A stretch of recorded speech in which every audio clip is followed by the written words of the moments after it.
मीरा भायांदार में दिव्यांगों का विधायक कार्यालय तक मार्च। भारी बारिश में मीरा भायांदार के विधायक कार्यालय के बाहर दिव्यांगों का आंदोलन। प्रहार संगठन के नेतृत्व में आंदोलन।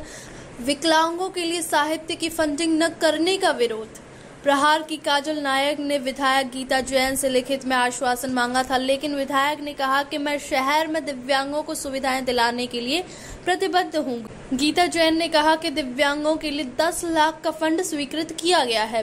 बैद गीता जैन विधायक मीरा भायांदार में दिव्यांगों का विधायक कार्यालय तक मार्च। भारी बारिश में मीरा भायांदार के विधायक कार्यालय के बाहर दिव्यांगों का आंदोलन। प्रहार संगठन के नेतृत्व में आंदोलन। विकलांगों के लिए साहित्य की फंडिंग न करने का विरोध। प्रहार की काजल नायक ने विधायक गीता जैन से लिखित में आश्वासन मांगा था, लेकिन विधायक ने कहा कि मैं शहर में दिव्यांगों को सुविधाएं दिलाने के लिए प्रतिबद्ध हूं। गीता जैन ने कहा कि दिव्यांगों के लिए 10 लाख का फंड स्वीकृत किया गया है। मी प्रहार दिव्यांग क्रांती संस्था अध्यक्ष काजल परेश नाईक। आज 1 वर्ष मी प्रत्येक क्षणी, आज हे माझं 9वं आंदोलन आहे। मीरा भाईंदर पालिकेवर आमचा आमरण उपोषण होता, ठिय्या आंदोलन होता, आयुक्तांचा कॅबिन सुद्धा आम्ही 24 तास कॅप्चर केलेला दिव्यांगांच्या स्टॉलसाठी। तेव्हा बच्चू कडू साहेबांकडे ही बातमी आम्ही पोहोचवली की आरटीआय मार्फत आम्ही 44 स्टॉल काढलेले आहेत, ते स्टॉल आयुक्त द्यायला कबूल नाहीये। तेव्हा भाऊंनी मीटिंग घेतली आणि आयुक्तांना ते स्टॉल मंजूर केले आणि 14 मार्चला आचारसंहितेच्या आधी स्टॉल मिळाले। स्टॉलचा म्हणजे सगळ्यांना लॉटरीमध्ये स्टॉलचे लेटर मिळाले, पण आजपर्यंत स्टॉल पण वाटले गेलेले नाहीयेत, कारण ते स्टॉल दिव्यांग राहतो पूर्वेला स्टॉल मिळाले पश्चिमेला। त्याच्यासाठी सुद्धा आम्ही आंदोलन केलं, त्याच्यासाठी सुद्धा पत्र दिलं। तेव्हा आयुक्त साहेब समजले की हा खरोखर दिव्यांगांना प्रॉब्लेम आहे, तर ते आता पुढच्या आठवड्यामध्ये बच्चू कडू साहेबांच्या हाताने ते स्टॉलचं परवाना वाटप करणार आहेत। तसंच आम्ही 20 नोव्हेंबर 2023ला आमदारांविरोधात आंदोलन केलं होतं आणि महानगरपालिकेविरोधात आंदोलन केलेलं। त्यावेळेला आमचं आंदोलनचं स्टेज उचलण्यात आलं। पोलिसांनी आम्हाला सांगितलं की मॅडम आमच्यावर वरून दबाव आहे। त्यावेळेला आम्ही रस्त्यावर 3 दिवस होतो, पण मीराबाई तुम्ही जे आंदोलन घेतलेलं आहे त्याचीच मी सांगते सर। त्यावेळेला आम्ही रस्त्यावर होतो, पण दोघातला एकही आमदार आम्हाला विचारायला नाही आलं की तुमच्या मागण्या काय आहेत। त्यानंतर मला प्रताप सरनाईक साहेबांचे पीएस शिवाजी यांचं मेसेज आलं की ताई 10 लाख निधी पास झालेली आहे तुमच्या याच्यासाठी, तर तू मला लिस्ट दे। मला फार आनंद वाटला की माझ्या दिव्यांगांना आता बॅटरी सायकल वगैरे सगळ्या गोष्टी भेटतील। पण 7 नोव्हेंबर 2011ला निधी पास झालेली आहे। आज 15 जुलै 2024 आलं तरी निधी ती वाटली गेली नाहीये, कृत्रिम अवयव मिळाले नाहीयेत। आज हा दिव्यांग आहे, याचे वडील वारलेत, याच्याकडे सायकल नव्हती, याला सायकलचा त्रास आहे। मग अशा गोष्टी आमदार जनप्रतिनिधी म्हणून त्यांना जसं इतर लोकांसाठी ते विचार करतात, तसं दिव्यांगांसाठी पण विचार करावं। मी पत्रव्यवहार करते। निधी आज मला सांगितलं गीता जैन मॅडमनी 2 जुलैपर्यंत आम्ही काही करू शकत नाही, 2 जुलै नंतर करतो। मी 2 जुलैला पत्र लिहिलं आहे, मला पत्राचं उत्तर नाही। मी 4 जुलैला पत्र लिहिलेलं आहे, मला पत्राचं उत्तर नाही। मी 10 जुलैला शेवटी आंदोलनाचं पत्र दिलं तरी मला पत्राचं उत्तर नाही आलेलं आहे। याचा अर्थ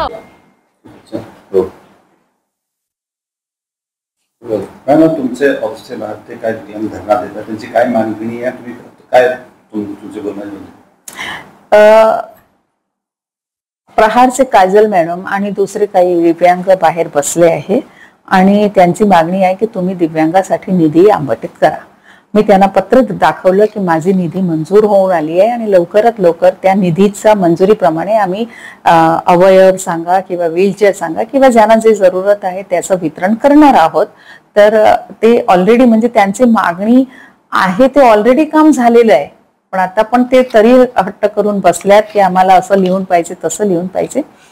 त्यांची मागणी झालेली आहे, पण बाकीचा हट्ट आम्ही पुरवू शकत नाही। म्हणून मी त्यांना विनंती केली त्यांना की तुम्ही आत येऊन बसा, विकलांगांना पावसात भिजू देऊ नका, तुम्ही चहा नाश्ता घ्या। पण ते बाहेरच बसायचा हट्ट केलाय त्यांनी आणि मला बघून खरंच वाईट वाटते की दिव्यांगांना तिथे पावसात भिजत बसायचं आणि उद्या त्याच्या काय तब्येताला काय ताप बीप आला तर मला खरंच वाईट वाटणार आहे का ते माझी विनंतीला मान देऊन सुद्धा आत बसत नाहीये।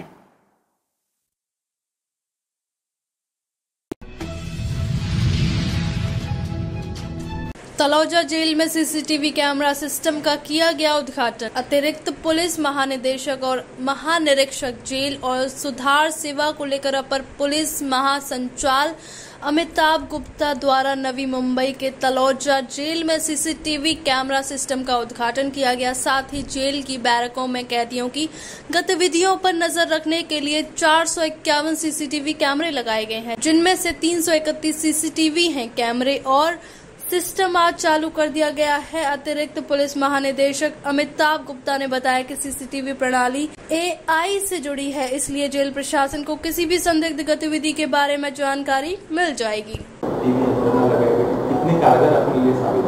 देखिए, इसके दो सीसीटीवी लगाने के दो एक उद्देश्य हैं। एक तो कंप्लेंट्स जो होती है एक दूसरे के खिलाफ वो बिल्कुल ख़त्म हो जाएंगी, और दूसरा हमारे सिक्योरिटी का, और ये सब मिला के ये ट्रांसपेरेंसी का भाग है। इससे निश्चित तौर पे कम मैन पावर पे हम ज़्यादा कंट्रोल कर सकते हैं। हमारे लोगों पर कंट्रोल रहेगा, बिजनेस पर कंट्रोल रहेगा। कोई भी गलत कहेगा या कुछ कहीं से भी कोई कंप्लेंट आती जैसे उन्होंने कहा, तो हर चीज़ सीसीटीवी पे कैद होगी, तो हमारे लिए इंक्वायरी करना बहुत ही ईजी हो जाएगा।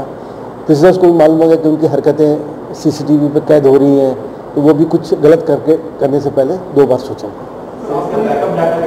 इसका बैकअप डाटा हमारे पास रहेगा, 3 महीने तक रहेगा, और उसके बाद देखेंगे। नहीं, अभी आज ओपनिंग हुआ, धीरे धीरे सबको कल्पना दे दी जाएगी। सर, आपको नहीं लगता सीसीटीवी लगाने में इतनी देर हो गई? नहीं, देखिए, अभी मैं तो 1 ही साल पहले आया हूँ, तो मैं क्या बताऊँ। ठीक है।